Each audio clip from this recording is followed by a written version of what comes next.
Hey, it's Jane with the Compassion Project, and I'm here with Andrea Wetzel, and I'm super excited to chat with her today.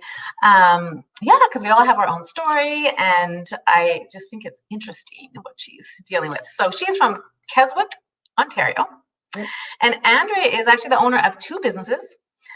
She's a certified life coach for Ambitious Soul Coaching, and she's the founder and CEO of Her Place. So Her Place is a collaborative workspace designed for women to connect, inspire, and empower each other to grow both personally and professionally. I think it sounds amazing. But if you go back a bit, Andrea has an entrepreneurial spirit at a young age. 10 years old, she was a self-proclaimed CEO of Andrea's business, something when you were young. Yeah. So she's got that entrepreneurial spirit, and she, for 17 years, was in equestrian world, involved in the equestrian world, which is incredible because you said that that's where you learn discipline, determination, responsibility, leadership, and most important, how to get back on your horse, which I think you had to do.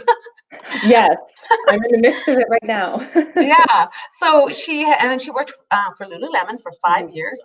You're not with Lululemon anymore? No, I've been gone 2 years now, I think. Lululemon, honestly, women that work for Lululemon, it's like incredible young women are coming out of there and doing amazing things. Yeah, honestly, I really have nothing bad to say. It's such a fabulous company, and they take care of you so much as an employee. And whether your goals are to continue with their company or not, they help you get where you want to go, which is fantastic. Yeah, it's amazing. So, so I just want you to kind of share what your life was like before, because I know as an entrepreneur, your business was thriving, right? Yeah. And so just tell us about, what was happening before this all happened. Yeah, this new crazy world we live in now. So yeah, as you had mentioned, so I own Her Place, and before the pandemic hit, we were right at about a year and a half in. So still a brand new business, still a brand new concept for the community of Newmarket that the business is in. The first 6 months we were open, people were like, what's a co-working space, right? Downtown and in big cities, they're everywhere because the density is there, and it's just the kind of the culture of the work world. Moving out of the city, like Newmarket's about 45 minutes north. So it took us a bit to kind of tell people that, no, this is what we are, and this is why you need us. And then at about the 6-month mark, it became, oh, we've heard of you. This is really interesting. So the start of 2020 was great. We had, the space itself was really kind of going on an upward trajectory, and was starting to make a name for itself, and people were starting to find us in really cool ways. And then the pandemic hit. So but then the pandemic hit. So just to clarify, so this is like a workspace as an entrepreneur. When you're distracted at home, you can go to your place and rent like a desk or whatever, or space. Yeah. So we offer, we have private offices, we offer shared workspace, we have a boardroom for meetings, and then we also curate our own workshops there as well. But you can also rent the space to run your own workshop. Oh, okay. Because honestly, a few years ago, I was working as an entrepreneur. I've tried a few businesses myself. The biggest thing was finding somewhere to go where I had quiet. And I actually had gone to Staples. They had something there. It was right. But I could never find anywhere to go to just Yeah, and I think it's really depends on the environment that you like. So the vibe we've kind of created is, I'm a firm believer that there's room for everybody. There's room for the coffee shops because I would go to them all the time. But the biggest thing that you'll get at Her Place that we provide is, what I was noticing kind of doing research leading into this was, yes, people would be out in public places like coffee shops, but yes, you're in public and you're there with your laptop, but then you pop in your headphones and you're typing away all day and you're not talking to a single soul. No one around you has any idea who you are or what you're doing. Whereas in our space, and especially as women, we're very inclined to be like, hi, my name's Andrea. Like, what do you do? Right. And so you'll literally be working next to people where, who you can turn to and say, hey, maybe you're an event planner and I'm working on this event. Like, is this something you even would want to come to? You sort of get that bottom line market research done kind of right away. Yeah. And just to hear, as the day starts and to hear the conversation start. And then by about lunchtime, there's a handful of women going down the street to Main Street to get lunch together. That's And so just to good. see the collaboration happen, and then for their own businesses as well. And it's cool. So that's kind of the heart of us. So yes, I always say, co-working is the business model, but it's about community and collaboration for us is what sets us apart. Yeah, because when you're an entrepreneur, you're at home, and this gives you almost feeling like you're going to your office, or you have your group of people that you can hang out with. Okay, so now let's go to when the pandemic started. So then the pandemic hit, and it was really kind of, the beginning of March, everyone was kind of like, what is this thing? Like, what's going on? And it wasn't until about March break here for us. So that was the week, I believe, March 15th, 16th, where pretty much like I went into the office and no one was there. No one came. March 15th or 16th, yeah. Yeah. So I thought, okay, we need to kind of review this. So pretty much the first Monday and Tuesday of that week, I was like, okay, we're going to just close the space so only members can come. That way we can limit the amount of people coming in. And then pretty much that lasted about a day and a half. And then I was like, then the announcement of non-essential businesses needs to close, and we had to close. So I believe we've been closed since March 16th. 2 months. Yeah. Oh my goodness.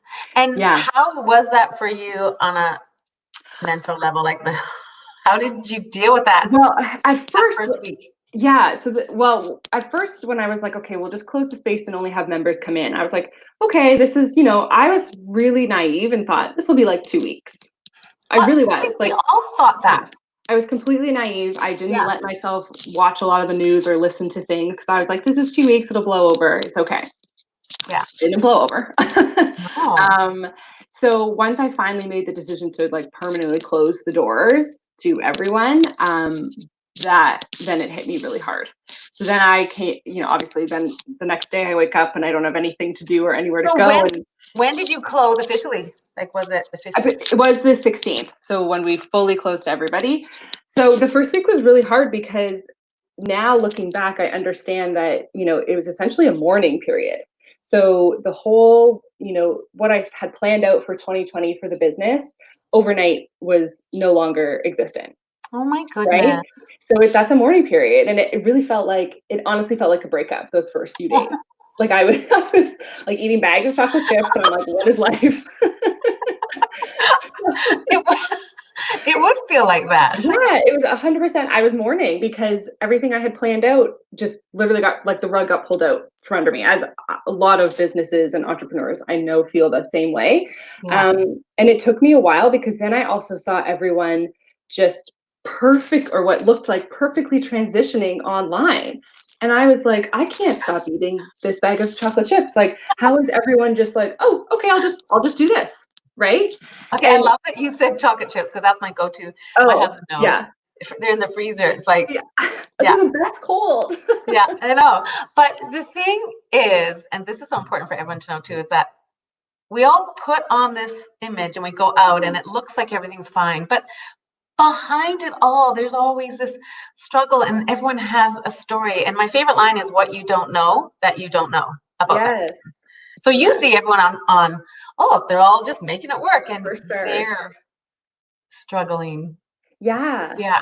Absolutely. So it took me a really good week to just kind of like not be around like any sort of social, like I kind of removed myself and just was like, okay, because yes, there are definitely things we've been able to transition online, but at the end of the day, like it's a physical space. The business is a physical space that relies on people coming through the door and renting the space and working out of the space. So there's only so much of that you can put online. So yeah, it took me about a good solid week to really sort of feel my feet on the ground and kind of decide what stance is Her Place going to take during all this? Like, what's our position now without the physical space? Like, how can we exist? So continue just to, show up as a resource and a source of support for our community. So when all of the government funding came out, I created a page on the website to have it all easily listed for people. Here's the link, here's how to apply, just so they didn't have to, because there's a lot of jargon in all of that no one understands. So let's simplify it. Here's how you apply for things. And just showing up as a space of support. I offer, kind of 20-minute just complimentary check-in chats, just, especially for those first few weeks when people were like, what the F is happening? Just as a way, because, typically the way our space is set up, we have a really nice foyer area. And oftentimes I'll sit down with people and just, check in, like, how are you doing? So I still wanted to be able to offer that somehow. So did a lot of like Zoom calls with people just to be like, I'm still here. I don't know what is going on either. Like, you're not alone.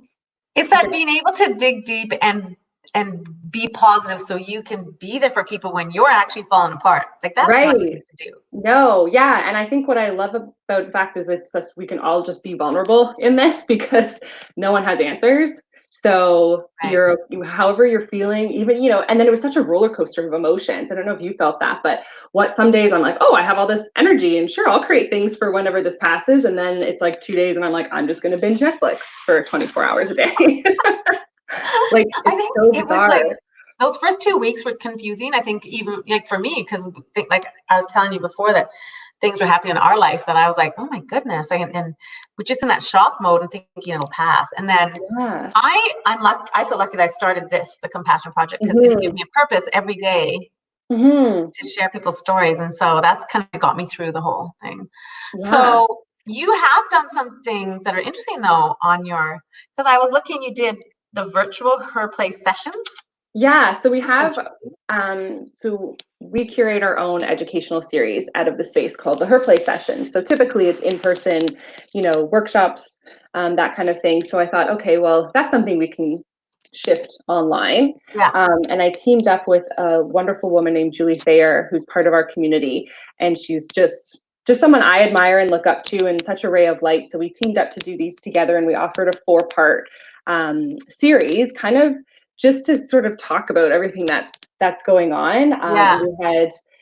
We had the first session, we talked, that this is a mourning period, this is grief, and kind of some coping mechanisms to help people through it. And then we had a psychotherapist as a guest speaker to chat about how to manage your relationships in isolation. Yeah, that's good. Even if you're isolating alone, like your own personal relationship with yourself or partners or children. So she gave some really great tools around boundaries that we all could use. And then we also had our third session was with a naturopath who talked all about nourishment for your mind, body, and soul during times of crisis.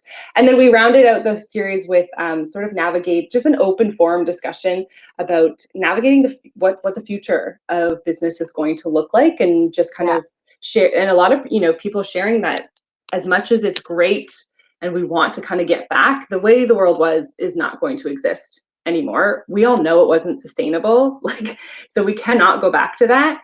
And just kind of dealing with that, like, I personally have anxiety for when, we reopen and seeing things reopen, and you're just sort of creeping like little steps forward, and even just how businesses, retail storefronts here in Ontario were able to open again. But again, very limited number of people allowed in the store, pretty much by appointment only was their top suggestion. Oh, okay. So it's, think of like a clothing store, they'll set up appointments so you can come in. So it's really just probably 2 or 3 people in there. And they're still encouraging, like, just keep doing curbside pickup as much as you can. So even though you're open, your full staff isn't back. There's no way, you're not making enough money to do that. So it's almost, it almost seems harder to reopen than just kind of stay where we are. Yeah. Are you able, so you can reopen Her Place now?